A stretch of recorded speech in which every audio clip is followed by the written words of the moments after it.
The mountain air cut through my jacket like glass shards, sharp and unforgiving as I wrestled another log onto the porch. My fingers were numb despite the work gloves I wore thin from overuse and months of chopping firewood that never seemed to be enough. The cabin loomed behind me, small and drafty, its weathered logs a far cry from the spacious home Cece and I had left behind. But this was safety. This was survival. This was the price of escaping. I straightened, pressing one hand against the small of my back, where an ache had taken up permanent residence.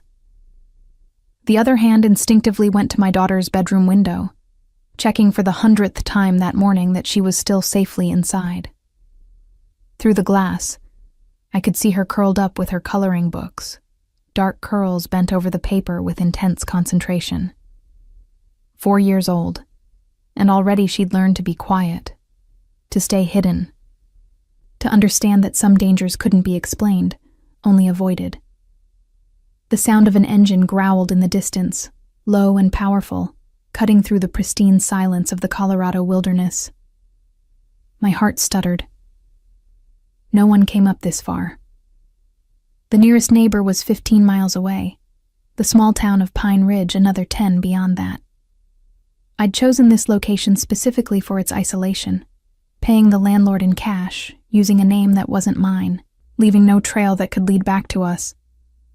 But I'd been foolish to think we could hide forever. The black SUV appeared around the bend, expensive and out of place against the backdrop of pine trees and mountain peaks dusted with early November snow. I dropped the log and ran for the door, my boots slipping on the frost-covered steps.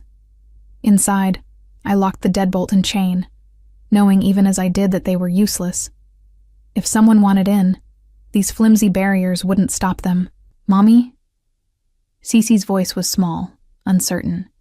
She looked up from her coloring book, brown eyes too knowing for someone her age. "Is it the bad people?" "Go to your room, baby," I said, keeping my voice steady even as panic clawed at my throat. "Remember what we practiced. Under the bed, stay quiet no matter what you hear." She didn't argue. She never argued anymore, and that broke my heart more than anything. She simply gathered her crayons and notebook and disappeared down the short hallway. I heard the creak of her bed frame as she crawled beneath it, then silence. My brave, terrified little girl. The knock, when it came, was polite, almost gentle. 3 measured raps that somehow sounded more menacing than if someone had pounded on the door. I stood frozen in the center of the living room, my mind racing through options I didn't have. The back door led into dense forest, but the SUV would be faster.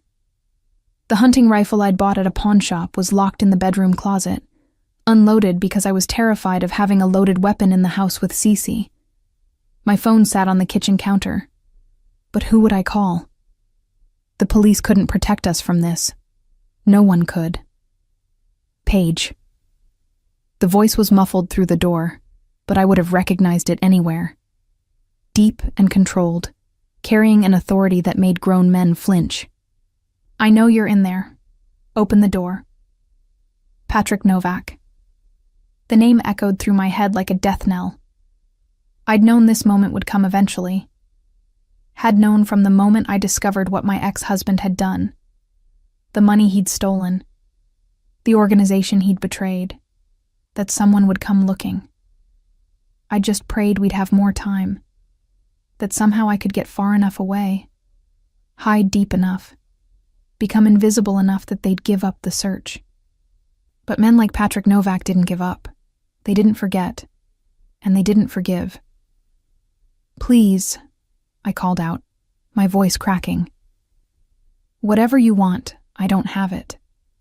Michael took everything. I don't know where he is. I'm not here for Michael." The words were so unexpected they momentarily paralyzed me. "I'm here for you." My hand went to the deadbolt, then stopped. This was a trick. It had to be. Patrick Novak was the head of the Irish syndicate that controlled everything from the docks to the city council. Michael had stolen $500,000 from him, had been skimming from shipments for months before disappearing.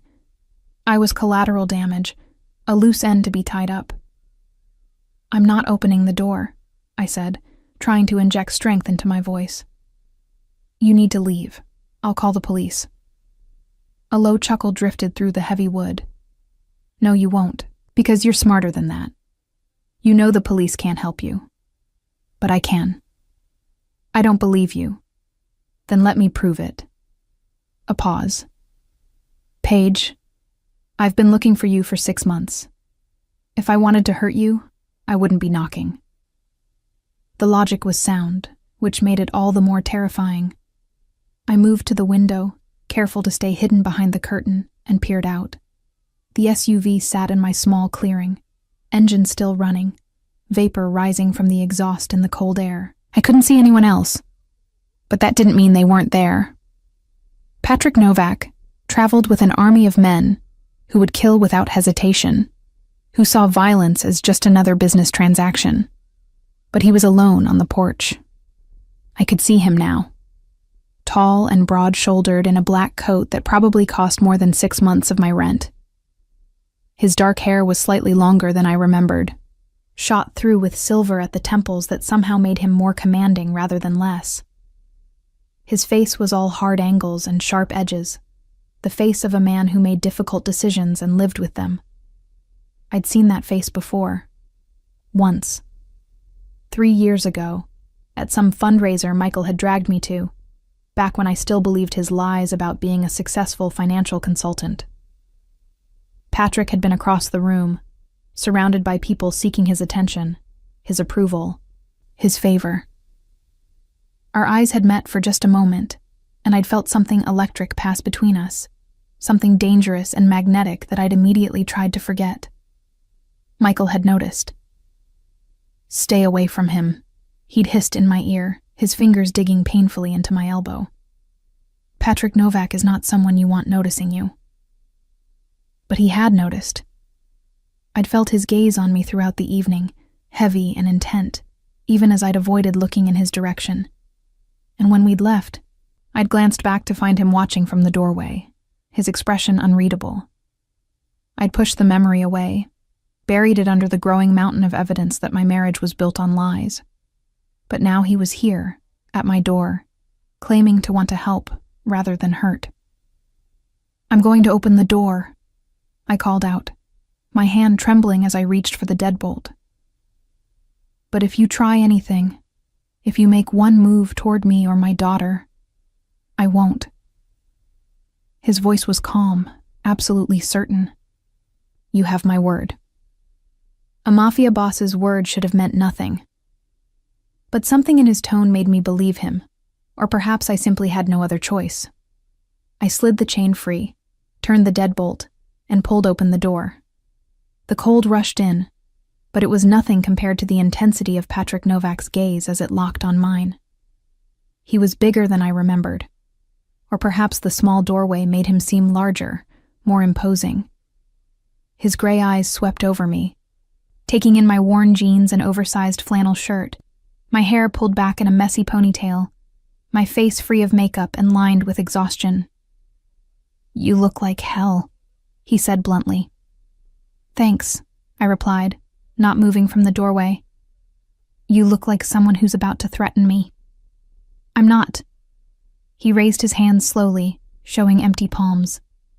"I'm here to offer you a deal." "I told you I don't have the money. Michael is dead." The words hit me like a physical blow.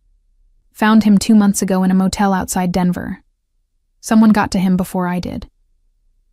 He paused, studying my face. "I'm guessing from your expression you didn't know." I hadn't. Despite everything, despite the theft and the lies and the danger he'd put us in, Michael had been Cece's father.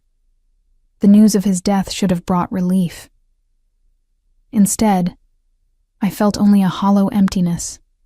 The final closing of a door I'd already known was sealed. "What do you want then?" I asked, wrapping my arms around myself against the cold and against the fear crawling up my spine. "If not the money, then what?" Patrick took a step forward, stopping when I flinched back. "I want you to listen. Really listen, because what I'm about to tell you will sound insane, but it's the truth. He drew a breath, his expression shifting into something I couldn't quite read. Your ex-husband stole from me, yes, but that's not why I've been looking for you. Then why? Because I can't stop thinking about you. The admission was stark, brutal in its honesty. Haven't been able to since the night I saw you at that fundraiser. Michael knew it. That's why he stole the money. That's why he ran. He was trying to keep you away from me. The world tilted slightly. That's insane. Is it? Patrick's gaze held mine, intense and unwavering. Think about it, Paige. Why would a mid-level accountant suddenly steal $500,000 and disappear? Why take you and your daughter and run instead of just vanishing on his own? His voice lowered. He knew I'd seen you. Knew I'd wanted you from that first moment. So he took you somewhere I couldn't find you. You're telling me my ex-husband destroyed our lives because you looked at me at a party.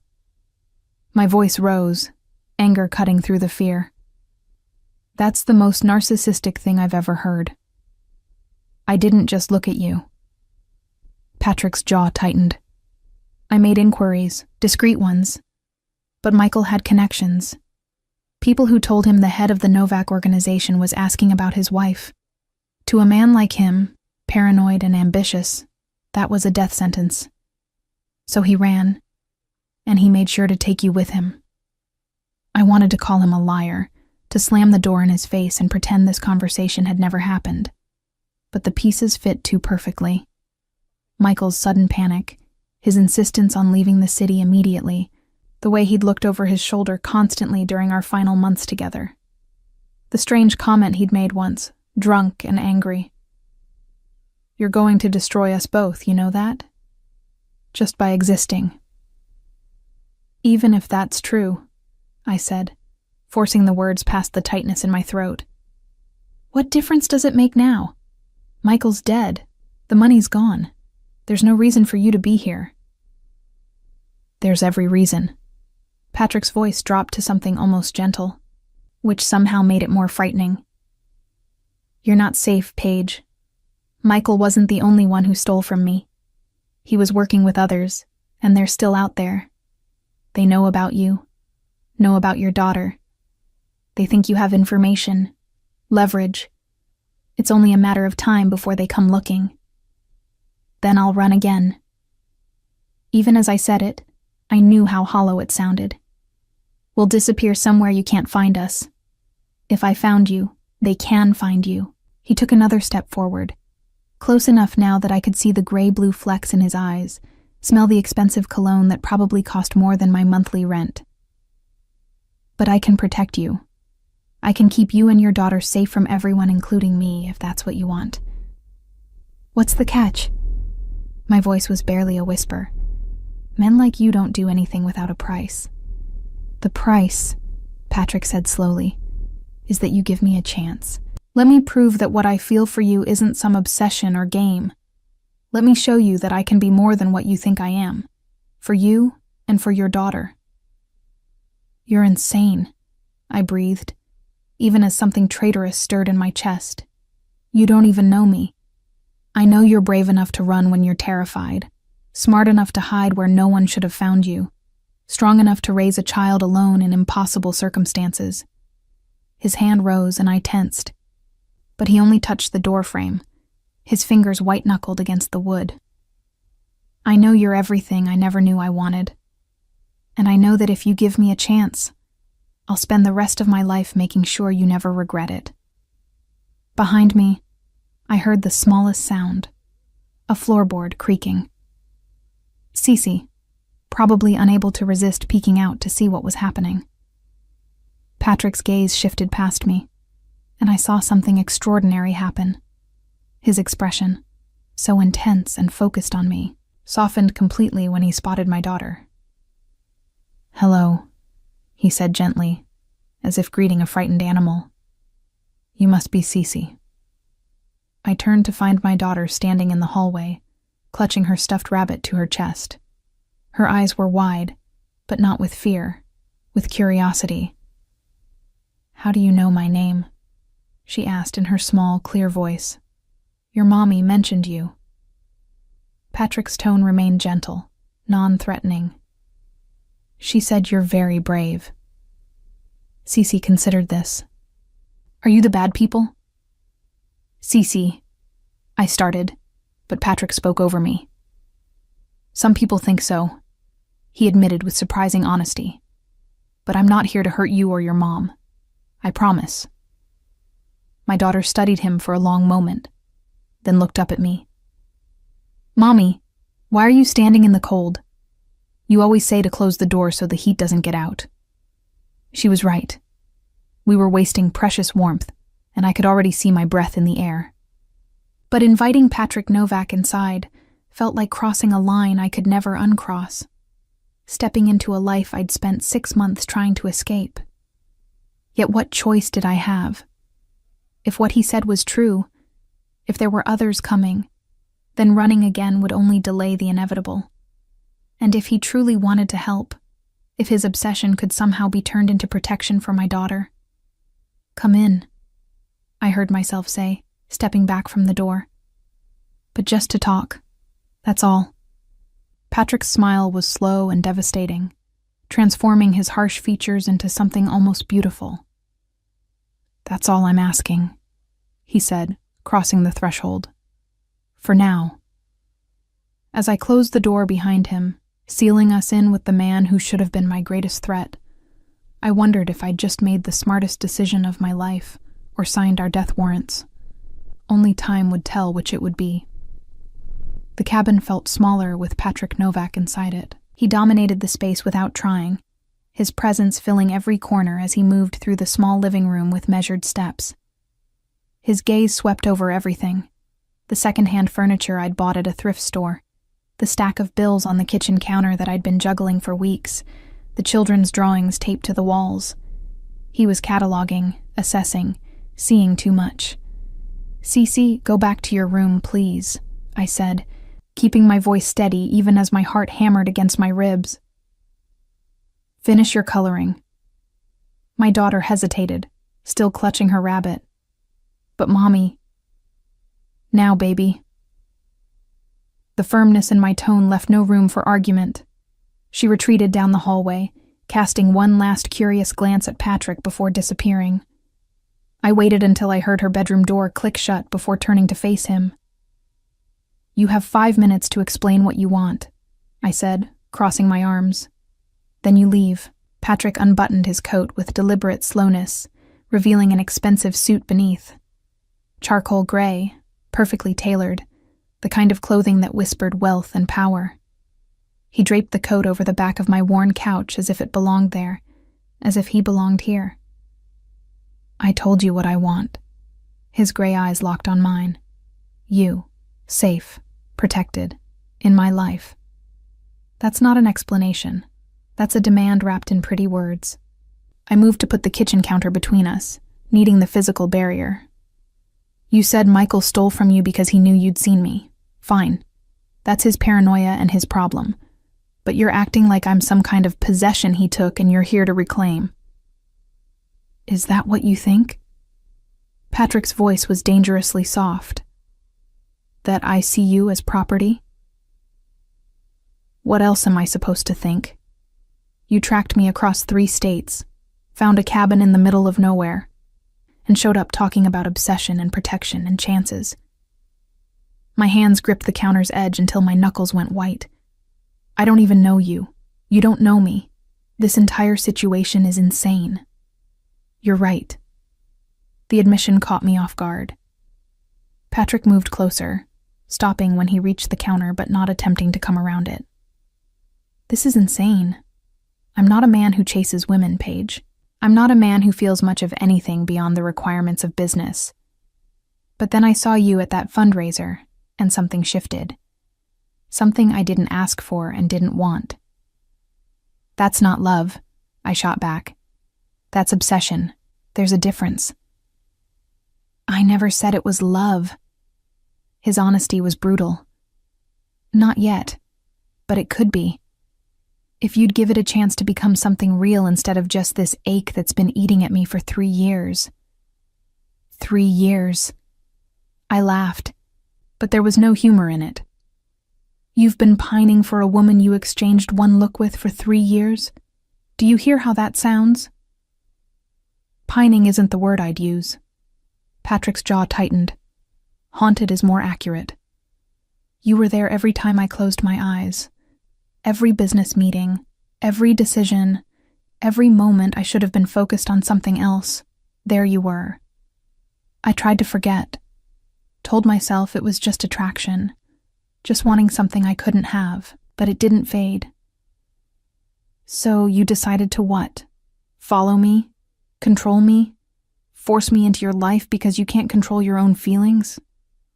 The anger was building now, fueled by 6 months of fear and exhaustion, and the bone-deep terror of being found. I'm not some fantasy you can possess, Patrick. I'm a real person with a child to protect, and the last thing she needs is to be dragged into your world of violence and crime. You think I don't know that? His voice rose for the first time, cracking through the careful control. You think I haven't spent the last 6 months trying to convince myself to let you go? To stop searching and accept that you're better off without me?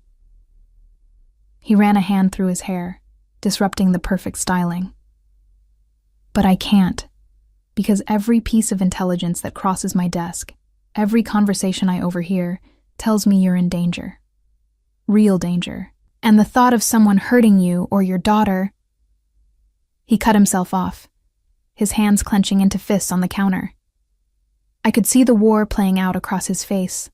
Control versus emotion, business versus something more primal. What danger?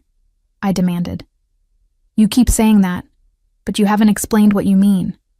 Michael's dead. The money's gone. What threat could possibly still exist? Patrick's expression hardened into something cold and calculating. Michael wasn't working alone. He had partners in his theft, the Volkov organization out of Boston. They fronted him money to skim from my operations, planning to use the information he gathered to move into my territory. He paused, letting that sink in. When Michael ran, he didn't just take my money, he took theirs too. And he took evidence that could expose their entire operation. My stomach dropped. I don't have any evidence. I don't know anything about Michael's business. They don't know that. Patrick's voice was flat, stating facts. They think he gave it to you for safekeeping. They've already sent people to your old apartment, questioned your former neighbors, tracked your sister in Seattle. Jenny? Fear spiked through me. My younger sister who knew nothing about any of this. Did they hurt her? No. I made sure of that. Something flickered in his eyes. I've had people protecting her since I found out the Volkovs were looking. Same with your parents in Florida. Though they don't know it. I couldn't protect people I couldn't find. His gaze bore into me. But now I've found you. The revelation staggered me. He'd been protecting my family, people he'd never met, who meant nothing to him except that they mattered to me. It was the action of someone who cared, or the manipulation of someone who wanted me to think he cared. Why should I believe you? I asked, my voice smaller than I intended. Why should I believe any of this isn't just another way to control me? Because if I wanted to control you, I'd have taken you already. Patrick's bluntness was startling. I have 6 men outside, Paige. I could have broken down that door, could have forced you into the SUV, could have made you disappear into my world without your consent. But I didn't. I knocked. I asked. I'm giving you a choice. Some choice. Accept your protection, or wait for these Volkov people to find me. Yes. No apology in his voice, no softening of the brutal reality. Those are your options. I didn't create this situation. Michael did. But I can end it. I can negotiate with the Volkovs, convince them you don't have what they're looking for, make them understand that coming after you means going to war with me. He leaned forward, his intensity pinning me in place. But I can only do that if you're under my protection. If they know you're mine, they won't touch you. Yours. The word tasted bitter. There it is again. Would you prefer a different word? Patrick's voice dropped to something almost gentle. Under my care? In my keeping? The terminology doesn't change the reality, Paige. You need protection. I'm offering it. Everything else, what might develop between us, whether you ever see me as anything more than a necessary evil, that's secondary. And if I say no, if I take Cece and run again, then I'll let you go. The admission seemed to cost him something. I'll assign protection to follow at a distance, keep the Volkovs off your trail, but I won't force you to stay. That's not what I want from you. What do you want from me? I asked, and this time the question was genuine. Really? Patrick was quiet for a long moment, his eyes searching mine. When he finally spoke, his voice carried a vulnerability I hadn't expected from a man like him. I want you to look at me the way you looked at Michael before you knew what he was. I want to come home to you and your daughter. I want to hear about Cece's day and help with her homework and be the man who makes you feel safe instead of afraid. He drew a breath. I want a chance to be more than what I am, to be better, for you. The confession should have repulsed me. This was a man who made his fortune through illegal enterprises, who commanded an army of criminals, whose very name made people flinch. But there was something in his eyes, a loneliness, a hunger for normalcy that I recognized because I felt it too. I can't make any promises, I said slowly, carefully. I won't lie to Cece about who you are or what you do. And if you ever put her in danger, I won't. The certainty in his voice was absolute. I'll protect her with my life. Both of you. A sound from the hallway made us both turn. Cece stood there again, having crept out of her room with the stealth of a curious child.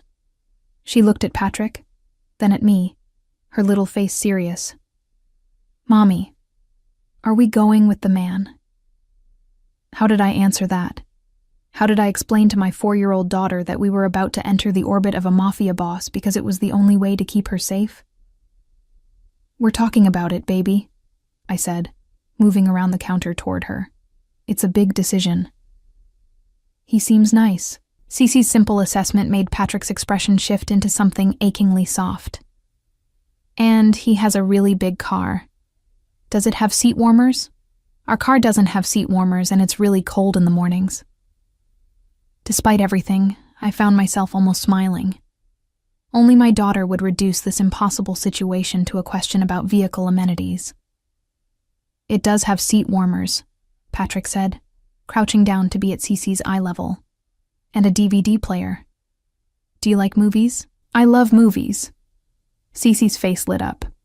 Mommy says we can't have a TV right now because we're saving money, but I miss watching Frozen. Do you know Frozen? I don't, Patrick admitted, but I'd like to learn about it. Maybe you could teach me. Cece nodded enthusiastically, already warming to him in that way children did when they sensed genuine interest. I watched the interaction with a mixture of terror and wonder. This man, this dangerous criminal who commanded fear and respect, was being completely disarmed by a 4-year-old with tangled curls and a stuffed rabbit. Cece, go pack your rabbit and your favorite coloring books, I heard myself saying. We're going to go with Mr. Novak for a little while. Really? She bounced on her toes. To the big car? Yes, baby. To the big car. She raced off down the hallway, her footsteps thundering with excitement. I turned back to Patrick, who had risen to his feet, his expression carefully neutral. Thank you, he said quietly. Don't thank me yet. I moved past him to grab my own coat from the hook by the door. I'm agreeing to protection, that's all. The rest of it, whatever you think might happen between us, that's not guaranteed. I know. Patrick's hand caught my arm gently, stopping me. But it's a start. I looked up at him, at this man who had upended my carefully hidden life, and wondered what I was walking into. Safety, he promised. Protection. But at what cost? His thumb brushed across my wrist where my pulse fluttered wildly. I know you're scared. I know you have every reason not to trust me. But I swear on everything I am, Paige, I will never hurt you. And anyone who tries to hurt you or Cece will answer to me. The threat and the promise were woven together so tightly I couldn't separate them.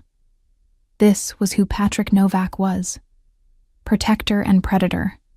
Savior and sinner. And I was about to let him into our lives. One condition, I said, pulling my arm free. You don't lie to me. Ever. About anything. If you're honest with me, even when the truth is ugly, then maybe we can figure this out. But if I catch you in one lie... You won't, he interrupted. I promise you, Paige, complete honesty, even when it's hard. I nodded, not trusting my voice. From the bedroom, I could hear Cece singing to herself as she packed, blissfully unaware of how completely our lives were about to change. Patrick moved to the window, pulling aside the curtain to look out at the clearing. I need to make some calls. Secure the property, arrange transportation. We'll leave in an hour. Where are we going? My home. Outside the city. Private, secure, large enough that you and Cece can have your own space. He glanced back at me. You'll have freedom within the grounds. This isn't a prison, Paige. It's a sanctuary. A gilded cage, more like. But what choice did I have? As Patrick stepped onto the porch to make his calls, I sank onto the couch and dropped my head into my hands. What had I just agreed to? What was I bringing my daughter into? But even as the questions swirled, I couldn't deny the small, traitorous part of me that felt relief. For 6 months, I'd been running, hiding, constantly afraid. For 6 months, I'd carried the weight of Cece's safety alone. Now, for better or worse, that weight would be shared. I just had to hope I hadn't traded one nightmare for another. The estate was nothing like I'd imagined. I'd pictured something gaudy and excessive, all marble columns and gold fixtures like a movie set. Instead, Patrick's home was a sprawling modern structure of glass and stone, nestled into a hillside overlooking a private lake. Floor-to-ceiling windows captured the late afternoon sun, making the entire house glow with warm light. It was beautiful. It was tasteful. It was terrifying in its perfection. Mommy, look! Cece pressed her face against the SUV window as we pulled through the massive iron gates. It's like a castle. It's very nice, I agreed, my voice tight. The drive from the cabin had taken 2 hours. 2 hours during which Patrick had sat beside me in the back seat, respecting the space I'd wordlessly demanded but never taking his eyes off me for long. Cece had spent the journey watching Frozen on the built-in screen, completely enchanted, occasionally calling Patrick's attention to her favorite scenes. He'd watched with genuine interest, or a masterful impression of it, asking questions that made her giggle and explain the plot with the seriousness of a film scholar. It had been unsettling to watch this man, this criminal, engage so naturally with my daughter, as if he'd been doing it for years rather than hours. The SUV stopped in front of the main entrance, where a woman in her 50s stood waiting. She had kind eyes and silver-streaked hair pulled into a neat bun, wearing slacks and a cardigan that suggested comfort over formality. "This is Margaret," Patrick said as he helped Cece out of the vehicle. "She manages the house and will help you get settled. Anything you need, you ask her." Margaret smiled warmly at Cece, who was staring up at the house with wide eyes. "Welcome, sweetheart. I've prepared a special room for you. Would you like to see it?" Cece looked at me for permission. I nodded, not trusting my voice, and watched as Margaret took my daughter's hand and led her inside, chattering about the surprise she'd find in her new bedroom. "She has a daughter," Patrick said quietly once they'd disappeared. "And grandchildren. I trust her completely." You trust someone. The words came out more bitter than I'd intended. I didn't think men in your position trusted anyone. I trust very few people. His hand settled on the small of my back, guiding me toward the entrance. But those I do trust, I trust absolutely. Margaret has been with me for 8 years. She knows what I am and chooses to stay anyway. Inside, the house was even more impressive. High ceilings, clean lines, furniture that managed to be both expensive and comfortable. Art on the walls that even my untrained eye recognized as valuable. But it was the details that caught my attention. The fresh flowers in a vase on the entry table, the throw blankets draped over the sofa, the books stacked casually on the coffee table. Someone lived here. This wasn't just a showpiece. Your room is upstairs, Patrick said, leading me toward a curved staircase. Connected to Cece's with a shared bathroom. I thought you'd want to be close to her. Where's your room? I asked, then immediately wished I hadn't. The opposite wing. His answer was matter of fact. I meant what I said, Paige. You'll have privacy here, space. This isn't about forcing proximity. We climbed the stairs in silence. The second floor was just as impressive, with a long hallway lined with doors. Patrick stopped at one near the end, pushing it open to reveal a bedroom that made my throat tight. It was gorgeous.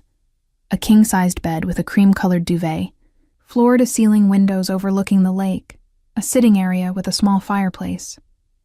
There was a walk-in closet that was already filled with clothes. I could see them through the open door, and fresh flowers on the nightstand. But what made my eyes burn was the framed photo on the dresser. It was one of the pictures from my cabin. Me and Cece, taken last month when we'd hiked to a nearby waterfall. She was on my shoulders, both of us laughing, her little hands buried in my hair. I'd kept it on the mantel, one of the few pieces of our old life I'd allowed myself to bring. How did you... I started. I had someone pack your things from the cabin, Patrick said softly. Everything important. Your clothes, Cece's toys, the photos. They're being brought over now. You had no right. But the anger felt hollow. He'd thought of this, had understood that uprooting us completely would be traumatic, had tried to ease the transition by bringing pieces of our life with us. I know. He didn't apologize, just acknowledge the boundary he'd crossed.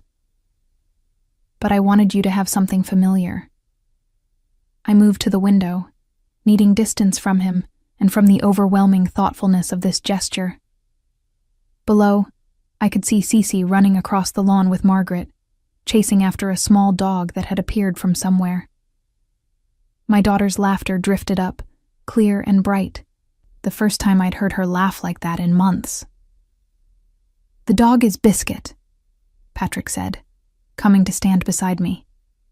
He's technically mine, but he prefers Margaret. I thought Cece might like him. She will. I watched my daughter stumble and fall, only to pop back up immediately, undeterred. She's been asking for a pet for 2 years. I kept saying we couldn't afford it, couldn't risk the pet deposit. My voice cracked. She's 4 years old and already she understands we can't have things because we don't have money. She won't have to understand that anymore. Patrick's reflection in the glass was serious, intent. Not here. Not with me. I turned to face him, needing to say what had been building since we'd left the cabin. I need to understand something. You say you've been obsessed with me for 3 years. You say you want a chance. But what does that actually mean, Patrick?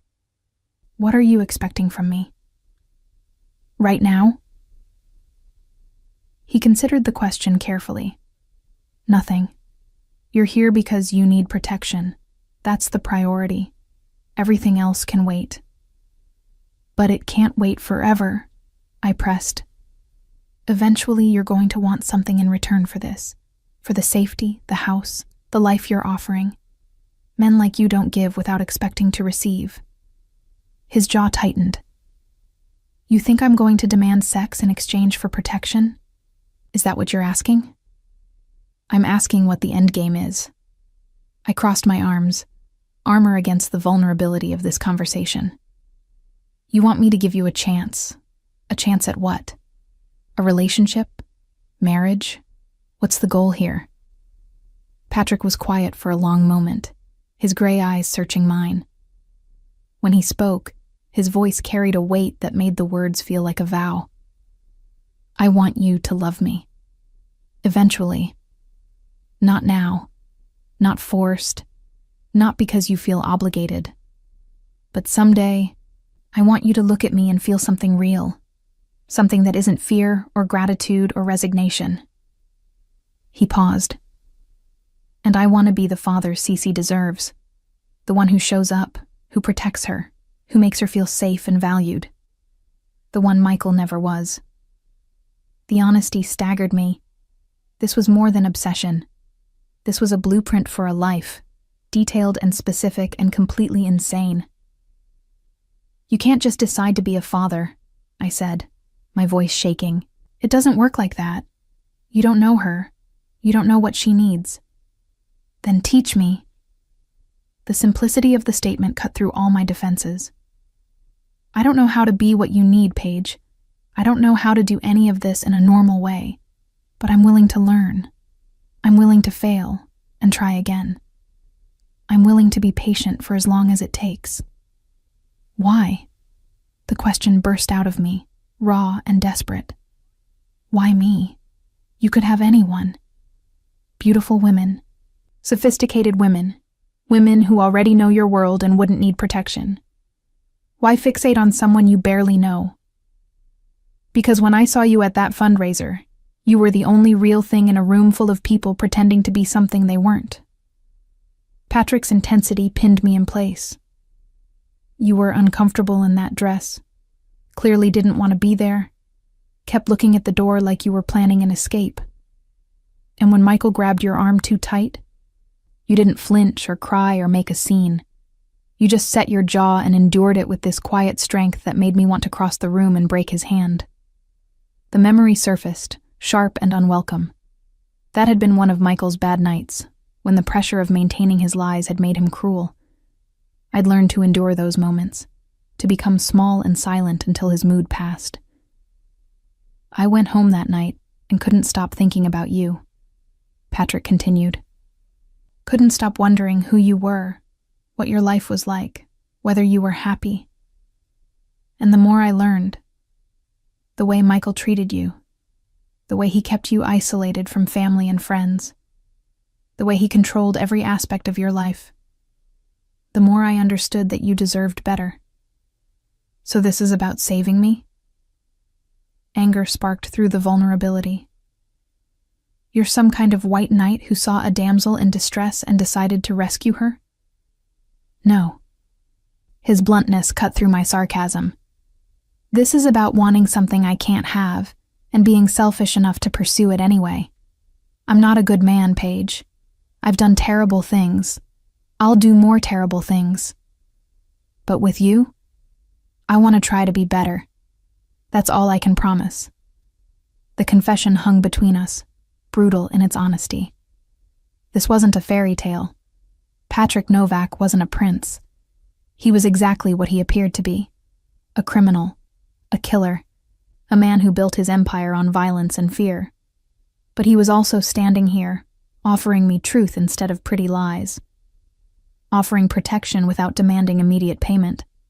Offering patience when he could have simply taken what he wanted. I need time, I said finally. Time to adjust. Time to figure out if this can ever be anything other than a transaction. And I need you to understand that my daughter comes first. Always. Her safety, her happiness, her well-being. That's non-negotiable. I wouldn't expect anything less. Patrick's expression softened. Take all the time you need. I've waited 3 years. I can wait longer. A knock on the doorframe made us both turn. Margaret stood there with Cece, who was breathless and muddy and grinning ear to ear. Mommy, did you see Biscuit? He's the best dog ever. And my room has a window seat and a reading nook. And Margaret says I can help her bake cookies tomorrow. The words tumbled out in an excited rush. Can we stay here? Please? I looked at my daughter's joy-filled face, at the mud on her pants, and the sparkle in her eyes that I hadn't seen since before Michael had destroyed our lives. Then I looked at Patrick, at this impossible man who was offering us a second chance wrapped in danger. Yes, baby, I said, the decision settling over me like a weight. We can stay. Cece whooped and threw herself at my legs, hugging me with all her small strength. Over her head, I met Patrick's gaze. He nodded once, a gesture of acknowledgement and gratitude and promise. We were doing this. We were stepping into his world, into his life, into whatever complicated arrangement this would become. I just hoped I had the strength to survive it. And maybe, in the depths of my traitorous heart, I hoped I might find something more than survival. Maybe I might find something worth staying for. 3 weeks into our new life, and I still woke up disoriented. The bed was too soft, the room too quiet, the absence of fear too unfamiliar. I'd spent so many months sleeping with one ear open, ready to grab Cece and run at the first sign of danger, that the deep silence of Patrick's estate felt wrong somehow. Too peaceful. Too safe. I padded to the window, wrapping my robe tighter against the early morning chill. The sun was just beginning to rise over the lake, painting the water in shades of pink and gold. Below, I could see Patrick on the dock, his breath forming clouds in the cold air as he went through what I'd learned was his morning routine. Coffee, solitude, and whatever thoughts a man like him carried. He'd kept his promise. Given us space. Cece and I had our wing of the house, our routines, our privacy. He joined us for dinner most evenings, sitting at the table and listening with genuine interest as Cece chattered about her day with Margaret, about Biscuit's antics, about the books they were reading together. But he never pushed, never demanded more than we were willing to give. It was unnerving. I'd been prepared for pressure, for the gradual erosion of boundaries, for the entitled expectation that came with men who provided. But Patrick was nothing like Michael. Nothing like the monster I'd built him up to be in my head. He was patient, careful, almost gentle in the way he navigated our new dynamic, which made it harder to maintain the walls I'd built around my heart. A soft knock on my door pulled me from my thoughts. "Come in," I called, expecting Margaret. Instead, Patrick entered, fully dressed despite the early hour. His expression was serious in a way that made my stomach clench with familiar dread. "We need to talk," he said without preamble. "There's been a development." The fear I'd been holding at bay crashed back in. "The Volkovs?" "They made contact last night." He moved to the window, standing beside me but not touching. "Through intermediaries, they want to negotiate." "Negotiate what?" My voice came out thin, reedy. "I told you I don't have anything. They believe you." Patrick's interruption was firm, but not unkind. "Or rather, they're willing to accept that you might not have what they're looking for. But they want assurance. A meeting. Face to face." Terror spiked through me. "No, absolutely not. I'm not meeting with them." "You won't be." His hand found mine, warm and steady. "I will. But they want proof that you're under my protection. That taking you would mean war. I need you to trust me, Paige." "Trust you to do what?" I pulled my hand away, wrapping my arms around myself. "Walk into a meeting with the people who want to kill me?" "They don't want to kill you. They want closure." Patrick's voice was maddeningly calm. "Michael stole from them. Michael died with their money and their secrets still missing. They need to believe that pursuing his widow won't yield results, that it's not worth the cost of going to war with my organization." "And how do you prove that?" His jaw tightened. By making it clear that you're mine, that Cece is mine, that anyone who threatens my family will face consequences they can't imagine.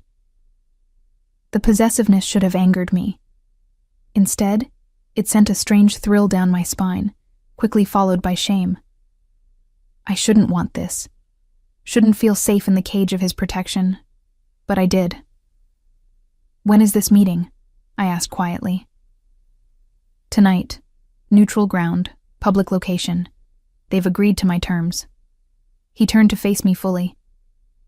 "I need you to do something for me. Something you might not like." "What?" "Come with me. Not to the meeting," he added quickly when I started to protest, "but to dinner beforehand. At Marcello's downtown. Let yourself be seen with me. Let the Volkov's watchers, and they will be watching, see that you're not my prisoner. That you've chosen this." "But I haven't chosen this," I said, even as the words felt like a lie. "Not really. You gave me an ultimatum. Accept your protection, or risk my daughter's life. And yet, you're still here." Patrick's gaze held mine. "Even though I've given you freedom within these grounds, even though Margaret would help you leave if you asked, even though 3 weeks have passed, and I haven't demanded anything from you." He stepped closer. "You're still here, Paige. Why? Because I was tired of running. Because Cece was happy here, truly happy, for the first time in months. Because every time Patrick looked at my daughter with that soft expression, something in my chest cracked a little more. Because despite everything I knew I should feel, I was starting to trust him. "I'll go to dinner," I said finally. "For Cece. To end this threat hanging over us." "Thank you." The relief in his voice was genuine. "Wear something beautiful. Margaret has prepared options. I want the Volkovs to see what I see when I look at you." "And what's that?" The question slipped out before I could stop it. Patrick's smile was slow and devastating, everything I never knew I needed. He left before I could respond, leaving me standing at the window with my heart racing and my carefully maintained defenses crumbling a little more. Marcello's was the kind of restaurant where power brokers made deals and politicians courted donors. The kind of place Michael used to take me when he needed arm candy, back when I still believed his lies about being a successful consultant. Being here with Patrick felt different. Everyone noticed our arrival. Eyes followed us as the maitre d' led us to a private table, conversations pausing mid-sentence as people recognized him. But it wasn't fear I saw in their faces. It was respect, admiration, the kind of reaction reserved for someone whose power was absolute and unquestioned. "You're staring," Patrick murmured as he held out my chair. "People treat you like royalty," I said, settling into the seat. The dress Margaret had helped me choose, a deep emerald that brought out my eyes, felt like armor and exposure all at once. "People treat me like someone it's dangerous to cross." He took his own seat across from me. "There's a difference." "Is there?" I accepted the menu from a hovering waiter, though I couldn't imagine eating. "You command respect through fear. I command respect through consistency." Patrick's correction was gentle. "I keep my promises. I protect those under my care. I punish betrayal swiftly and completely. People know where they stand with me.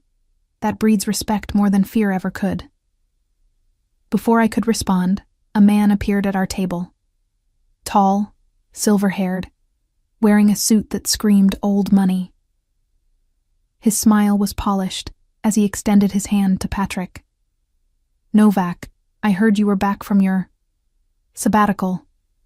"Senator." Patrick's handshake was brief, professional. "Allow me to introduce Paige, my partner."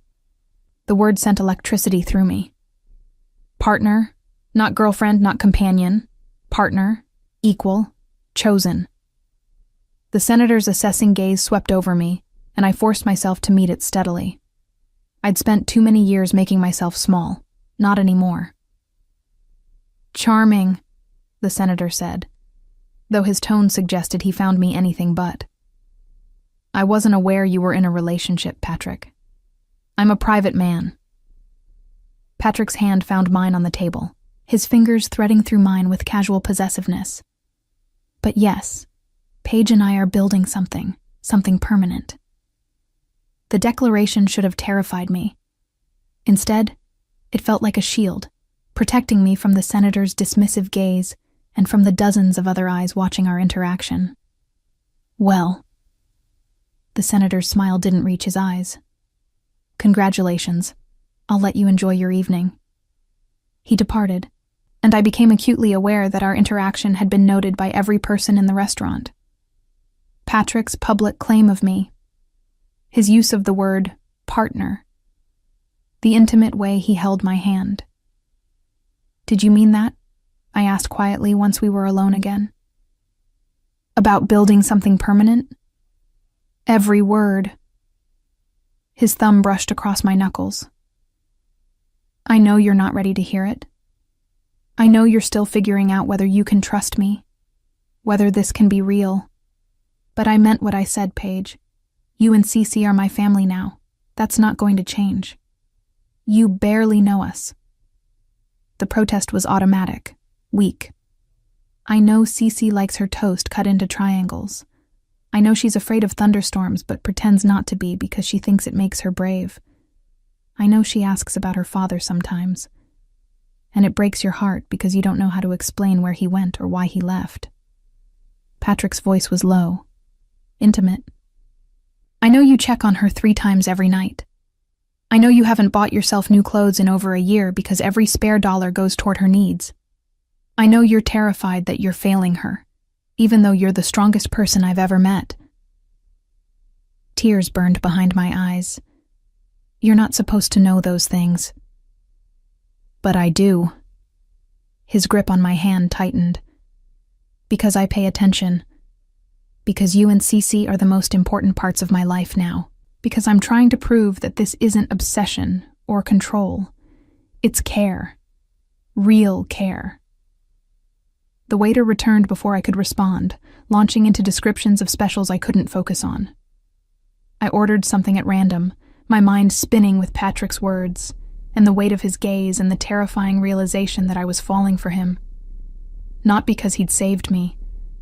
Not because I was grateful or obligated. But because he saw me. Really saw me. All the broken, struggling parts I tried to hide. And instead of being repelled, he moved closer. Dinner passed in a blur of expensive food I barely tasted, and conversation that felt surreal in its normalcy. Patrick told me about his day, about the legitimate businesses he ran alongside his illegal enterprises, about his frustration with a shipping contract, and his amusement at his accountant's perpetual anxiety. He asked about my day, about Cece's progress with reading, about whether I'd explored the estate's library yet. It felt like a date. A real date. With a man who was genuinely interested in my life, and my thoughts and my dreams. It felt dangerous. They're here, Patrick said quietly as we finished dessert. His gaze had shifted to the restaurant's entrance, where 3 men in expensive suits had appeared. The Volkov's representatives. They won't approach, but they're watching. I resisted the urge to turn and look. What do? We finish our meal. We act like a couple with nothing to fear. His hand covered mine again. And then I walk you to the car, kiss you goodnight like I have every right to, and make absolutely certain they understand you're protected. Kiss me? My voice came out breathy. Only if you'll allow it. Patrick's eyes held mine. I won't take what isn't offered, Paige, not even for show. The question hung between us, weighted with possibility. This would be a line crossed, a boundary breached. A step toward something real instead of just practical. I should say no. Should maintain the distance. Should protect my heart against this man who could destroy me so easily. Okay, I whispered instead. You can kiss me. His smile was slow and triumphant. Then let's give them a show they'll remember. The walk to the car was choreographed perfectly. Patrick's hand at the small of my back, guiding me through the restaurant. The way he helped me with my coat, his fingers lingering on my shoulders. The careful attention as he opened the car door, then paused, turning me to face him. "Ready?" he murmured, close enough that I could feel his breath. I nodded, unable to speak, and then he kissed me. It wasn't the aggressive, possessive kiss I'd expected. It was gentle, careful. His lips soft against mine, his hand cradling my face like I was something precious. The kiss spoke of patience and promise, and a future I was terrified to imagine. When he pulled back, his eyes searched mine. "All right?" "Yes," I managed, my heart racing. "I'm all right." "Good."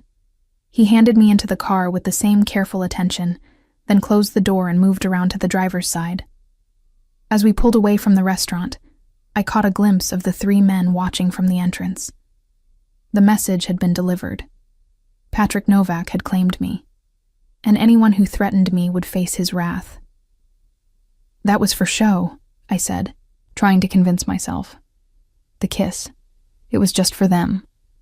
Patrick's smile was knowing as he navigated through downtown traffic. If that's what you need to believe. Wasn't it? He glanced at me, his expression serious. "No, Paige. That kiss was for me.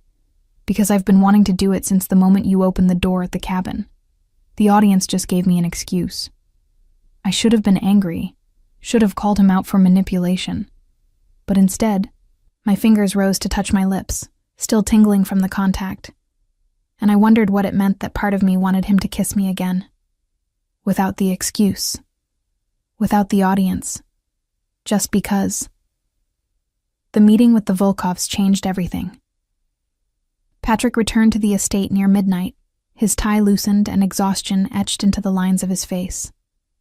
I'd been waiting in the living room despite Margaret's gentle insistence that I go to bed, unable to rest until I knew he was safe. The realization that I cared about his safety. Genuinely cared, not just because of what it meant for Cece and me, had been growing all evening, impossible to ignore. "It's done," he said, dropping onto the couch beside me. Not close enough to touch, but near enough that I could feel his warmth. "They've agreed to leave you alone. The debt dies with Michael." Relief crashed over me so intensely my hands shook. "Just like that?" "Not just like that." Patrick's voice carried a weariness I hadn't heard before.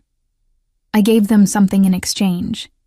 Access to my shipping routes for the next year, a percentage of profits from 3 of my legitimate businesses, and a promise that if they ever discover evidence that you do have what Michael stole, they get first claim." "But I don't have anything," I protested. "I know." His smile was tired. But the possibility was enough leverage. They walked away believing they got the better deal. "And you're safe. That's what matters." "What did it cost you?" I asked quietly. "Really?" Patrick was silent for a long moment, his gaze fixed on the cold fireplace. When he spoke, his voice carried something raw beneath the control. "About $5 million in revenue. Several key advantages in my territory. And the respect of some of my people who think I gave up too much for a woman I barely know." The guilt hit me like a physical blow. "Patrick, don't." He cut me off gently. "Don't apologize. Don't feel guilty. I made this choice with full awareness of the cost, and I'd make it again without hesitation." He turned to look at me, his gray eyes intense in the dim light. "You're worth more than money or territory or respect. You're worth everything."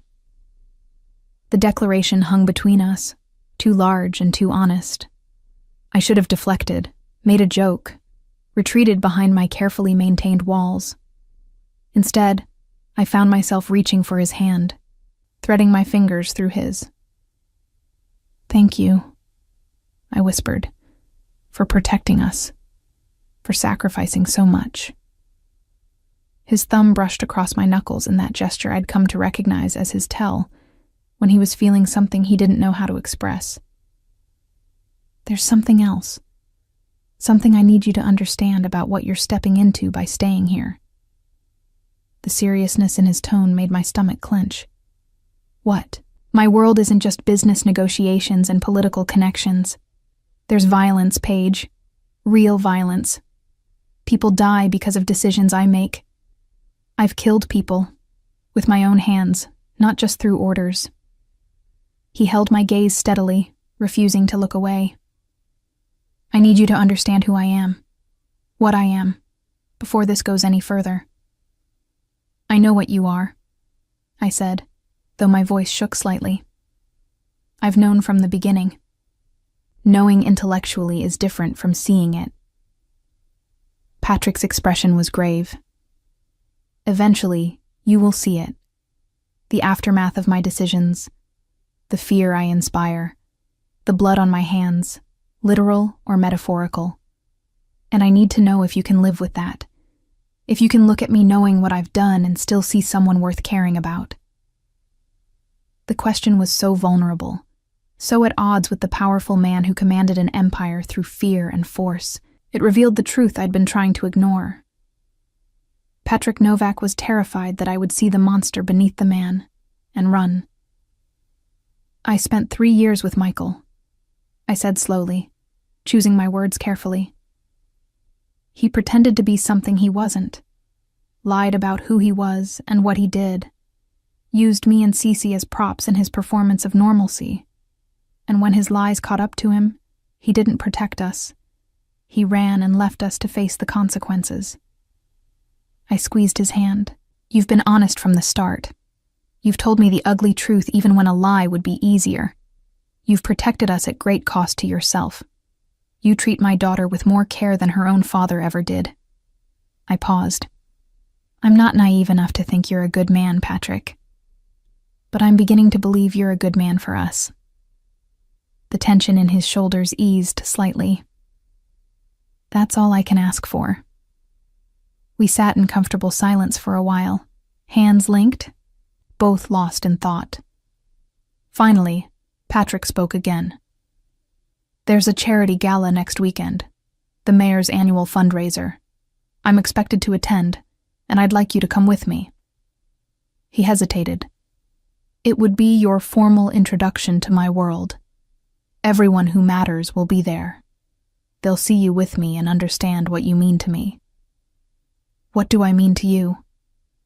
The question slipped out before I could stop it. Patrick turned to face me fully, his free hand rising to cup my cheek. You're the future I didn't know I wanted. The family I never thought I deserved. The chance to be something more than just what I've built through violence and fear. His thumb brushed across my cheekbone. You're everything, Paige. And I know it's too soon for you to feel the same way, but I need you to know that's where I stand. Patrick, I started, but he shook his head. You don't have to say anything. Just think about the gala, about whether you're ready for that level of visibility in my world. He stood, pulling me up with him. It's late. You should get some rest. He walked me to the stairs, maintaining the careful distance he'd kept for weeks. But at the bottom step I turned back, seized by an impulse I couldn't quite name. The answer is yes, I said. To the gala. I'll go with you. The smile that broke across his face transformed him completely, erasing the weariness and revealing something younger, almost boyish in its joy. Thank you. And Patrick? I took a step back toward him. That kiss earlier, at the restaurant, it wasn't just for show for me either. Before he could respond, before I could second-guess the confession, I turned and hurried up the stairs. But I felt his gaze on me the entire way, warm and intent and full of promise. Set this over. The week leading up to the gala passed in a blur of preparations. Margaret took me shopping, insisted on the most expensive dress I'd ever worn, a deep sapphire blue that made my skin glow and hugged every curve. and arranged for someone to do my hair and makeup. Cece thought the whole process was hilarious, sitting on my bed and offering commentary as various outfits were modeled. "You look like a princess, Mommy," she declared when I finally showed her the finished look the night of the gala. "Patrick's going to think you're so pretty." "Do you like Patrick?" I asked, sitting beside her on the bed. We'd had variations of this conversation before, but her feelings mattered more than anything. Cece considered the question with her characteristic seriousness. "He's nice to me, and he makes you smile more than you used to. Plus, Biscuit really likes him, and Biscuit is a good judge of people." She leaned against my side. "Are you going to marry him?" The question shouldn't have surprised me. Children were perceptive about these things, but it still made my breath catch. "I don't know, baby. Maybe someday. Would that be okay with you? Will we get to stay here? With the big house and the lake and Margaret's cookies? If we do, yes, we'd stay here." Cece nodded thoughtfully. "Then it's okay. I like it here. I feel safe." She looked up at me with those wide brown eyes. "Don't you feel safe, Mommy?" "Yes, baby," I admitted, the truth of it settling over me. "I do feel safe." A knock interrupted us. Patrick stood in the doorway, and the sight of him in a tuxedo made my mouth go dry. He'd always been handsome, but dressed formally, hair perfectly styled. He was devastating. "Wow," Cece breathed. "You look like a movie star." Patrick's attention was entirely on me, his gaze sweeping from my styled hair to the elegant dress, to the heels that made my legs look longer. "You're beautiful," he said, his voice rough. "Absolutely beautiful." Heat flooded my cheeks. "Thank you. You look very handsome." "Are you going to kiss Mommy again?" Cece asked with a child's complete lack of filter. "Like you did at the restaurant?" Patrick's eyes met mine, questioning. I nodded, just slightly, giving permission. He crossed to me, moving with that careful grace that reminded me he was always in control of his body, always aware of his strength. His hand cupped my face, thumb brushing my cheekbone, and then he kissed me. Soft and sweet and appropriate for our audience, but carrying the promise of more. When he pulled back, Cece was grinning. "Yep, you're definitely going to marry him." "Cece!" I protested. But Patrick was laughing, the sound rich and genuine. "Out of the mouths of babes," he murmured, offering me his arm. "Shall we?" The gala was held at the Grand Belmont Hotel, a historic building downtown that dripped with old money and older power. Patrick's hand never left the small of my back as we navigated through the crowd, a steady presence as hundreds of eyes tracked our movement. I recognized faces from television, politicians, business leaders, celebrities, people who shaped the city and the state and sometimes the country. And they all treated Patrick like an equal. Or perhaps more accurately, they treated him like someone whose favor they courted. "Patrick?" A man in his 60s approached, his silver hair impeccable, his smile practiced. "I was hoping to catch you. About that development in the Harbor District." "Not tonight, Councilman." Patrick's refusal was polite, but final. "Tonight is for enjoying the company." His hand pressed more firmly against my back. "Have you met Paige?" The councilman's assessing gaze swept over me. "I haven't had the pleasure, though I've heard you have a new companion." "Partner," Patrick corrected, his tone carrying an edge. "Paige is my partner." The distinction was noted by everyone within earshot. A ripple of interest spread through the nearby guests, conversations pausing as people turned to look at us with renewed curiosity. "I see." The councilman's smile didn't reach his eyes. "Well, congratulations.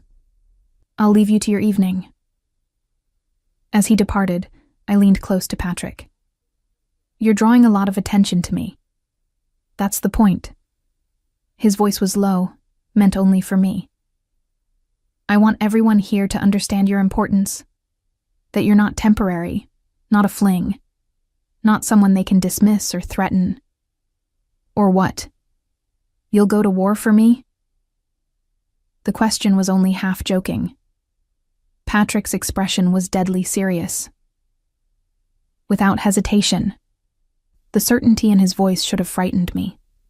Instead, it sent warmth flooding through my chest, a sense of being valued that I'd never experienced with Michael. We made our rounds through the ballroom, Patrick introducing me to dozens of people whose names I immediately forgot. But I noted their reactions. Curiosity, speculation, and occasionally something darker. Envy, perhaps, or resentment that Patrick had chosen someone like me. Nobody special. No family connections or wealth or influence. Over the sophisticated women who clearly would have welcomed his attention. "You're doing wonderfully," Patrick murmured as we escaped to the balcony for a moment of quiet. The November air was cold, but he immediately shrugged out of his jacket and draped it over my shoulders. "I know this world is overwhelming. It's not the world that's overwhelming." I pulled his jacket tighter, breathing in his scent. "It's the responsibility. Everyone looks at me and tries to figure out why you chose me, what leverage I have, what secrets I know. They're trying to calculate my worth in your equation. You're not part of an equation." Patrick moved closer, his hands settling on the balcony railing on either side of me, caging me in without touching. "You're the whole damn answer, Paige. The thing that makes everything else make sense." "That's a lot of pressure," I whispered. "I know." His forehead touched mine gently. "And I'm sorry for that, but I can't pretend you're anything less than essential. Not anymore." A commotion inside the ballroom drew our attention. Through the glass doors, I could see people clustering around something, voices rising in excitement or alarm. Patrick tensed immediately, his body shifting into a different mode. Alert, dangerous, ready. "Stay here," he ordered, moving toward the doors. "What's happening?" I followed despite his command, my heels clicking on the marble. Inside, the crowd had parted around a woman lying on the floor. She was young, maybe early 20s, her expensive dress torn and blood seeping from a gash on her forehead. Security was already moving to form a perimeter, and I could see the mayor speaking urgently into his phone. But what made my blood run cold was the message spray-painted on the wall above where she'd fallen. "The debt isn't paid, Novak." Patrick's hand found mine, his grip almost painful. "We're leaving. Now." "Me, Patrick, what?" "Now, Paige." The command in his voice left no room for argument. He was already pulling me toward a side exit, his other hand inside his jacket where I knew he kept a gun. We made it to the car without incident, Patrick's security team materializing from nowhere to surround us. Once inside, with the doors locked and the driver speeding away from the hotel, I finally found my voice. "The Volkovs," I said. "They didn't honor the agreement." "Apparently not." Patrick's jaw was tight, fury radiating from every line of his body. Or someone else is playing a different game entirely. "Who was that woman? Is she going to be okay?" "I don't know." His hand was still gripping mine. But the message was clear. Someone wants me to understand that this isn't over. Fear clawed at my throat. "Cece. We need to get back to Cece." "Already handled." Patrick was on his phone, barking orders. "I have a team at the estate. She's safe with Margaret in the secure room. No one gets in or out without my authorization." The drive back felt endless, every second stretching as my imagination conjured terrible scenarios. What if someone had gotten to the estate first? What if Cece was hurt, scared, taken? But when we burst through the front door, Margaret was there with Cece in her arms, both of them unharmed. My daughter looked sleepy and confused, but she lit up when she saw me. Mommy! Why are you back already? Did you dance with Patrick? I took her from Margaret, holding her so tight she squirmed. Everything's fine, baby. We just decided to come home early. Patrick was already on the phone again, pacing like a caged predator. I could only catch fragments of the conversation. Breach of contract, send a message, find out who authorized. His voice was cold, controlled, but I could see the rage beneath. This was the man he'd warned me about, the one capable of terrible things, the one whose decisions ended lives. And I wasn't afraid of him. I was afraid for him. Patrick. I spoke quietly once he'd ended the call. Cece had fallen back asleep in my arms, exhausted by the late night. What are you going to do? What I should have done from the beginning. His expression was hard, merciless. End this permanently. The Volkovs will answer for breaking our agreement. And whoever sent that message tonight will learn why people fear the Novak name. More violence, I said. Not a question. A statement of fact. Yes. He didn't apologize. Didn't soften it. This is who I am, Paige. This is what I do. I protect what's mine with whatever means necessary. I looked down at Cece's sleeping face, then back at Patrick. At this man who had upended my life, who offered protection wrapped in danger, who killed people but treated my daughter like she was precious. Then do what you need to do, I said quietly, but come back to us. Promise me you'll come back. The fury in his expression cracked, revealing something vulnerable beneath. Always, he said. I'll always come back to you. He kissed my forehead, then Cece's, a gesture of tenderness at odds with the violence he was about to unleash. And then he was gone, disappearing into the night with his security team, leaving me holding my daughter and wondering what price we would all pay for the safety he promised. But as I carried Cece upstairs and tucked her into bed, as I changed out of the expensive dress and washed off the makeup, one truth became impossible to ignore. I trusted Patrick Novak, trusted him to protect us, trusted him to come back, trusted him with our lives and our hearts. I was in love with a monster, and somehow, that didn't terrify me as much as it should. Patrick didn't come back that night, or the next morning. By the time the sun rose over the lake, painting the water in shades of amber and rose, I'd worn a path in the carpet of my bedroom from pacing. Margaret brought breakfast that I couldn't eat, offered reassurances I couldn't believe, and finally just sat with me in silence while Cece played with Biscuit in the garden below, blissfully unaware of the danger circling us. He's done this before, Margaret said quietly, her hands wrapped around a cup of tea. Disappeared for days to handle things. He always comes back. But what if this time is different? My voice cracked. What if whoever sent that message was stronger than he anticipated? What if... He promised you he'd come back. Margaret's certainty was absolute. And Patrick Novak keeps his promises, especially to people he loves. The word hung in the air between us. Love. Patrick had never said it explicitly, had danced around it with phrases like essential and everything. But the truth was written in every action, every gesture, every sacrifice he'd made. And I loved him back. God help me, I loved him. The realization should have come with fear or doubt, but instead, it settled over me with quiet certainty. I loved Patrick Novak. Criminal, killer, protector.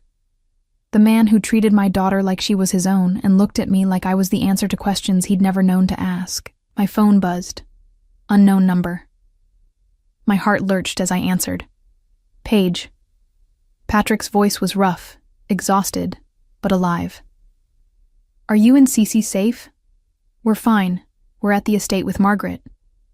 Relief flooded through me so intensely I had to sit down. Where are you? Are you hurt? I'm fine. Finishing up some business. Background noise filtered through. Voices, car doors, the unmistakable sound of orders being given. I need you to listen carefully. The threat has been neutralized, but there's something you need to understand about what that means." My stomach clenched. "What did you do?" "What I had to." No apology in his voice. "The Volkovs won't trouble you again, ever. But the cost of that guarantee is going to be on the news by tonight, and you need to decide if you can live with it. If you can stay with a man who does what I've done. Tell me." My voice was steady despite the fear crawling up my spine. "Don't protect me from the truth. Tell me what you did." A long pause. Then, "3 of the Volkov lieutenants are dead. The one who ordered the message at the gala will never walk again, and their boss signed over territory and a blood oath promising that you and Cece are untouchable. Forever." I should have been horrified. Should have recoiled from the violence, the casual destruction of lives.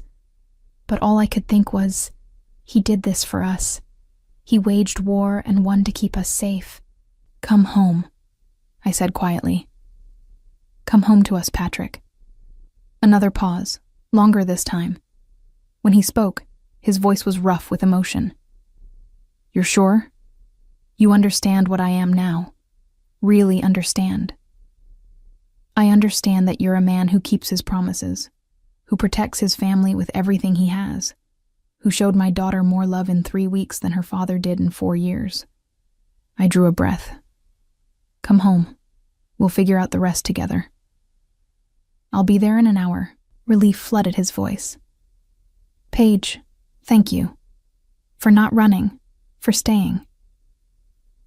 "I'm not going anywhere," I said, and meant it with every fiber of my being. He looked like hell when he walked through the door 90 minutes later. His suit was rumpled, dried blood on his cuff, exhaustion carved into every line of his face.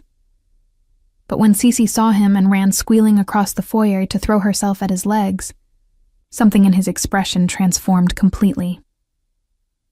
"Patrick, you're back. Mommy was worried, but I told her you promised to come back and you keep your promises."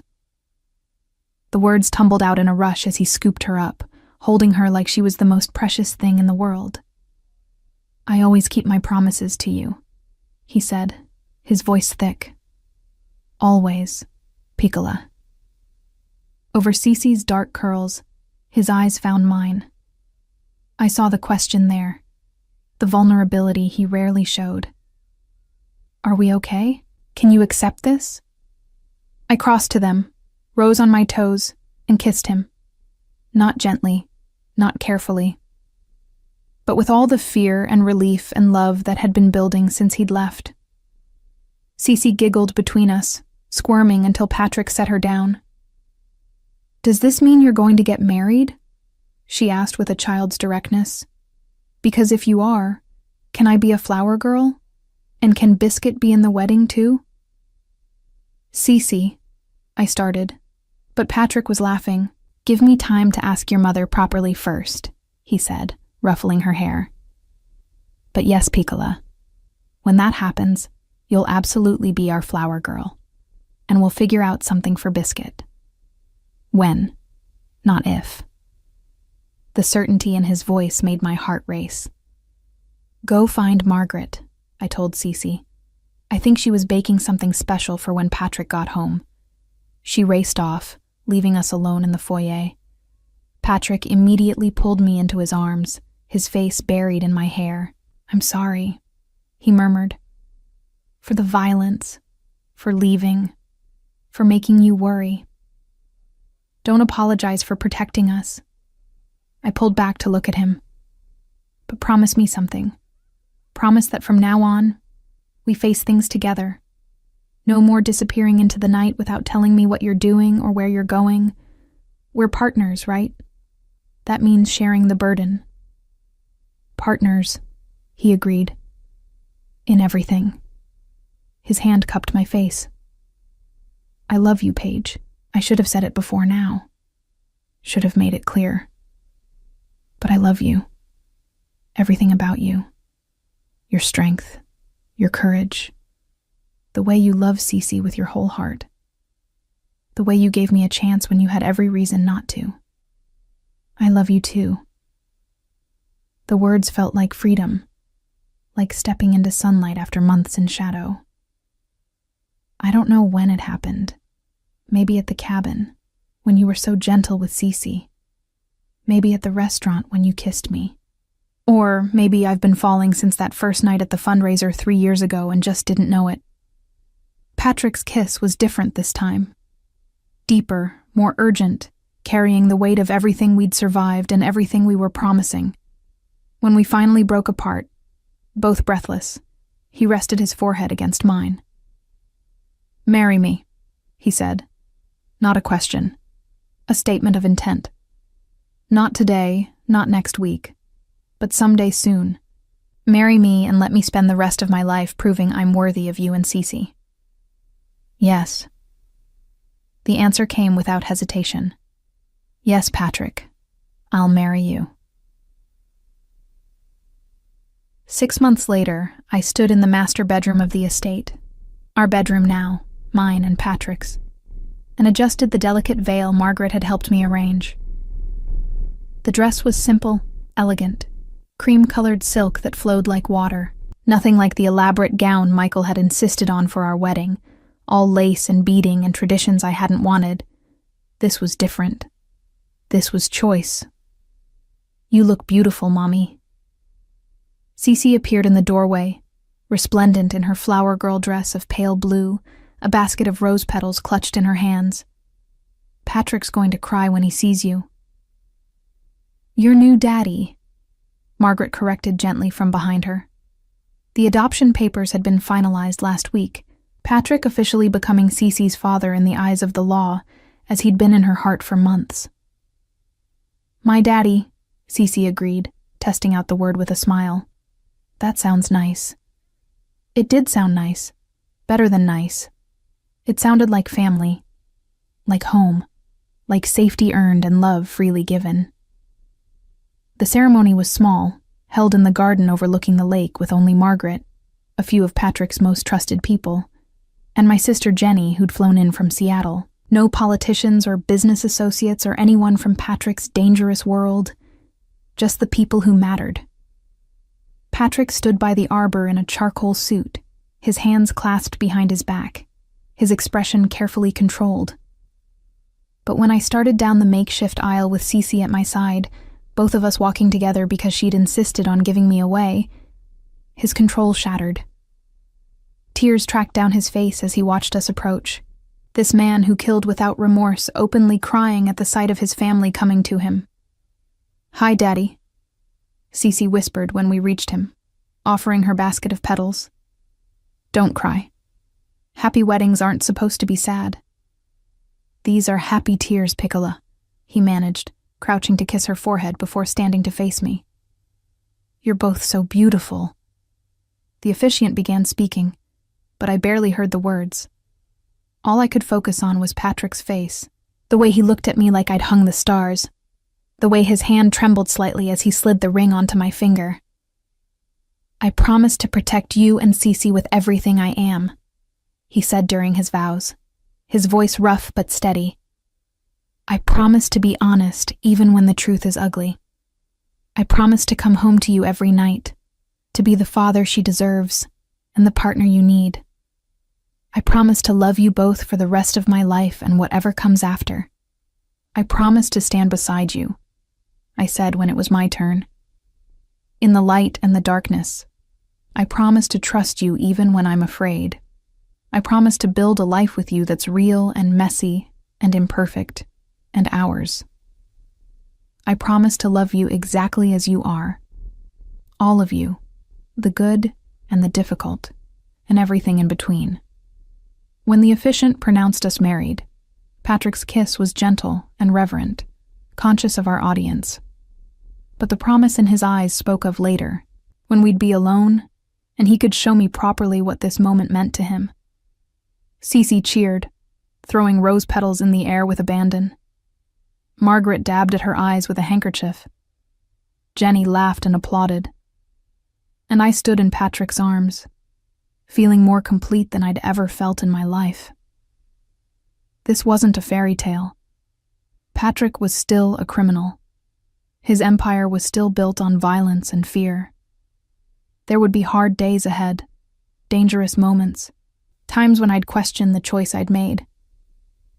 But he was also the man who treated my daughter like she was made of starlight, who'd gone to war to keep us safe, who looked at me every morning like I was a miracle he couldn't quite believe in. He was mine, and I was his. And we were family. Everything else, we'd figure out together. That night, after the small reception, after Cece had been tucked into bed exhausted from dancing and cake, Patrick led me to our bedroom. He undressed me slowly, reverently, learning the landscape of my body with patient hands. And when he finally made love to me, it was with a tenderness that made me cry. This dangerous man handling me like I was something precious and breakable. "I love you," he whispered against my skin. "My wife, my family, my everything." "I love you," I whispered back, and meant it with my whole heart. Later, wrapped in his arms with moonlight streaming through the windows, I heard Cece's door creak open. Small feet padded down the hallway, then knocked softly on our door. "Come in, Piccola," Patrick called, somehow knowing it was her. She appeared in the doorway, clutching her stuffed rabbit, her curls wild from sleep. "I had a bad dream. Can I sleep with you?" "Always," Patrick said immediately, pulling back the covers. "Come here, little one." She climbed between us, burrowing into the warmth, her presence a reminder of why we'd fought so hard to get here. Patrick's arm came around both of us, protective and sure, and Cece sighed contentedly. "This is nice," she murmured, already drifting back to sleep. "Having a real family." "Yes," I agreed, meeting Patrick's eyes over her head. "It is." We fell asleep like that, the three of us tangled together, imperfect and complicated and exactly right. A family forged from fear and obsession and the terrifying choice to trust when trust seemed impossible. And in the morning, when I woke to Patrick watching me with wonder in his eyes and Cece sprawled between us snoring softly, I knew with absolute certainty that I'd made the right choice. Not because it was easy, not because it was safe, but because it was real, and real was worth fighting for.